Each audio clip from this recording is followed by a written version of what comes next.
This is Latin America. It's concerning that Latin America remains impoverished despite most of the world's development and advancement. The poverty rate in Latin America is believed to be more than 13.8%, and it's still rising. With the improvement in physical development in most of the country since 2011, most people feel that poverty should have been eliminated. With all the poverty and events in the region, what's the future of poverty in Latin America? You'll have to wait until the finish of this video to find out. The underlying plot is divided into two parts. First, the development.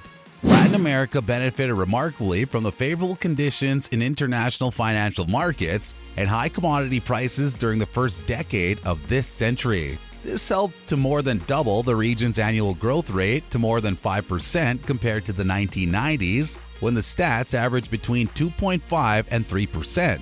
However, growth has shown to be ineffective. As previously stated, growth has slowed since 2011, with each year's growth rate being lower than the preceding year and 2015 being negative. The second part of the narrative is about better public policies. Beginning in the late 1990s, governments in Latin America pioneered the transformation of all types of targeted and broad consumption subsidies that fast shifted into monetary transfers to the poor conditional on investments in human capital. Several studies have found that these new programs, known as conditional cash transfers, known as CCT, have significantly impacted the lives of the poor. Food is more abundant at the table, and families are eating more diverse of diets. More children and adolescents are attending school, especially females, and families are receiving primary health care on a regular basis. Today, the Latin American governments distribute between 0.5 and 1% of gross domestic product to the region's poorest 2 to 3 deciles of the income distribution. Even though there's considerable variation across countries in terms of coverage, criteria, and generosity of transfers, they're taking place in almost all the region's countries. Despite these advancements, 3 issues must still be addressed. First, these initiatives do not reach a significant proportion of the poor in some nations, while non-poor individuals benefit from them. In theory, exclusion errors may be remedied with greater coverage, but this is more challenging in the region's tighter fiscal context. In the future, exclusion errors will have to be rectified through the socially more expensive approach of lowering the number of non-poor families already covered. Second, these initiatives have altered the allocation of impoverished households, causing greater time to be spent on education and health services. However, deeper metrics of human capital growth, such as learning, indicate minor improvement. In retrospect, it's evident that CCTs increased demand for these services, but governments failed to expand supply with enough quality, especially in rural areas.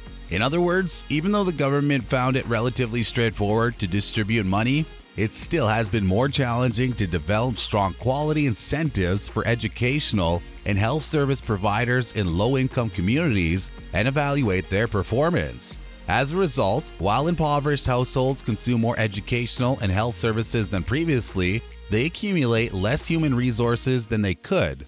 Finally, the original intervention plan underestimated the intricacies of early childhood development, believing that better health and nutrition would suffice to improve children's well-being before they began school. We now recognize that elements such as socio-emotional stimulation of language acquisition in the first 4 years of life are crucially significant. Before we continue, don't forget to like and subscribe to our channel, TechnoGlobal Innovation. Let's get back to the video. Are the children attending school? Consequently, more children from low-income families are attending school than ever before. Yet, due to delays in their preschool development, they're approximately 2 years behind non-poor children of the same age in language use and understanding. These other findings suggest that it's critical to supplement traditional CCTs with expanded early childhood development interventions to ultimately achieve the goal of enhancing impoverished people's human capital. In this narrative, it's crucial to stress that, while there's still proof of intervention programs that have worked on a small scale, we do not know that much about cost-effective therapies that can be scaled up in the same way that CCTs have. In short, the public policy agenda for poverty programs should focus on improving, targeting, and expanding coverage to the truly needy who are still underserved. This agenda should reform incentives for health and educational services providers to increase quality significantly and design scalable and cost-effective interventions that can resolve dimensions of children's development beyond nutrition and basic health. Needless to say, while the overall balance of poverty programs over the last decade and a half has been good, there's still plenty of space for improvement. Ecopolitical reasons are highlighted in the top reasons for poverty in Latin America. For example, the discovery of widespread corruption and bribery in Brazil's state-controlled oil giant, businesses such as Petrobras and other businesses resulted in the arrest of a huge number of company leaders and politicians. This issue has resulted in the loss of thousands of employees and a significant economic setback. A drop in worldwide oil prices, the arrest of Odebrecht's CEO, and layoffs in 2015 weighed on the Brazilian economy. As a result, Brazil's jobless rate remained at an all-time high of 11.8%. Argentina has also experienced the economic implications of a sovereign debt default since 2001. It's experienced a drop in GDP and inflation, culminating in a recession. According to the MIT Billions Project, Argentina had an annual inflation rate of 40% in 2014. Venezuela is defaulting on its international debt, and its GDP has fallen precipitously, accompanied by inflation. Venezuelans have suffered from high mortality rates, poverty, unemployment, a lack of medical services, and hunger since the 2014 economic collapse. According to a report from the World Hunger Report, despite its success in combating food insecurity, South Africa observed an increase in undernutrition from 5% in 2015 to 5.6% in 2016. Furthermore, as of 2018, Venezuela's economic crisis has resulted in a terrible food shortage and hunger. According to the United Nations Food and Agriculture Organization report, more than 42 million people in Latin America are hungry.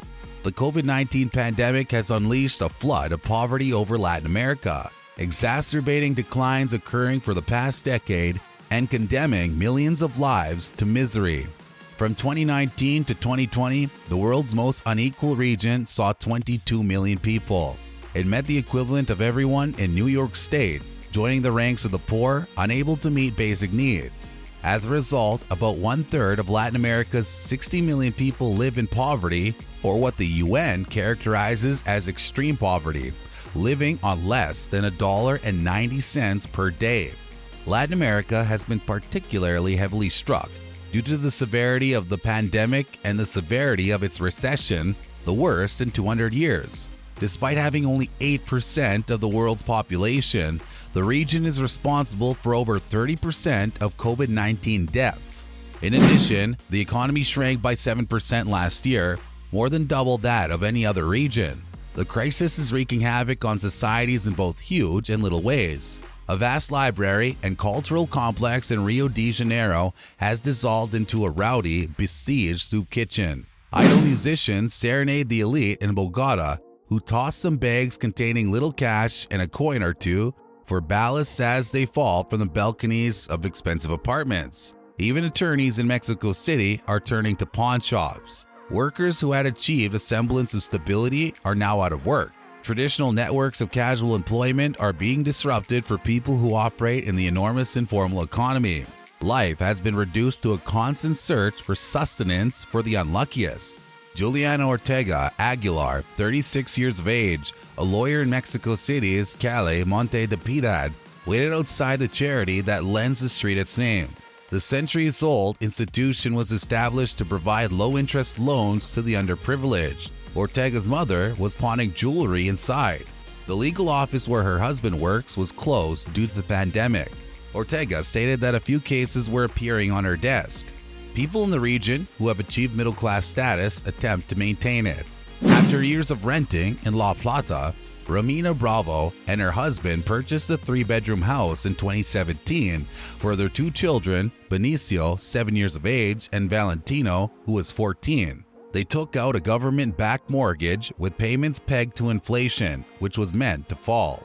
Instead, it skyrocketed due to a lack of faith in the peso and a failure of government pricing controls.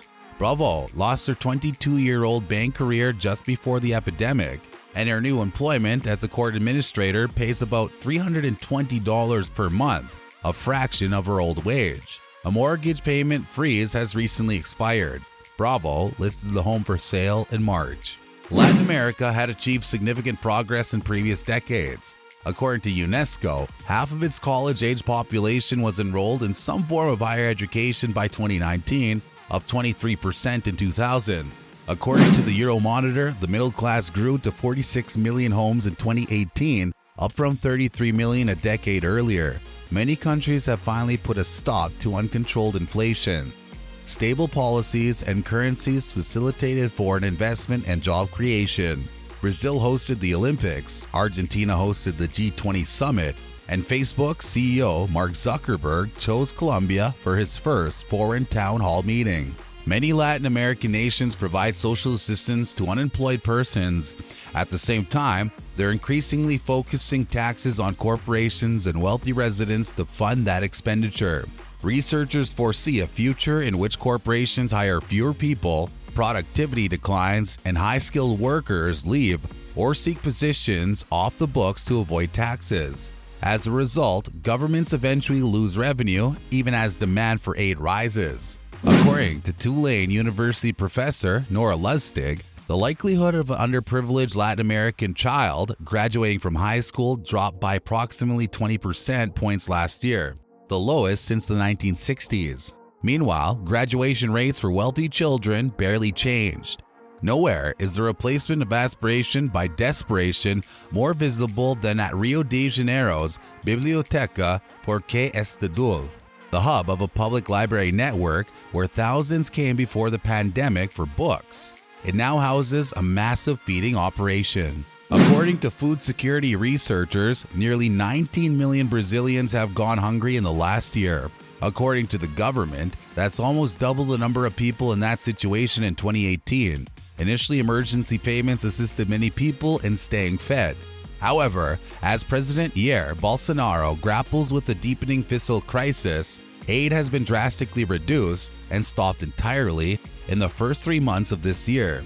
In Rio, the state's human rights agency distributes approximately 4,500 meals daily and operates the library. Before breakfast, lunch, and dinner, the city's most vulnerable, the homeless, sex workers, elderly, mentally ill, and unemployed, congregate behind metal barriers. Leonardo Bispo dos Santos, 44, used to visit the library to watch movies and surf the web. Then, the furniture moving company where he worked failed. He has now arrived to be fed. Police stood by as the crowd surged forward and yelled. The hungry swarmed ahead for nearly an hour, and more cops arrived on motorcycles to restore order. Bispo dos Santos pressed himself against aid workers, stuffing an aluminum foil vessel of rice and beans into his backpack. Latin America's poverty is alarming and requires international and national policies. Unfortunately, all policies to solve the problem were ineffective, and COVID-19 was a significant impediment to growing the environment beyond the poverty line. How long do you think the poverty issues will last? Do you believe that Latin America will be able to overcome its poverty problem? If you like this video about why is Latin America still poor, then make sure to watch any of the videos on our YouTube channel, TechnoGlobal Innovations. Take care.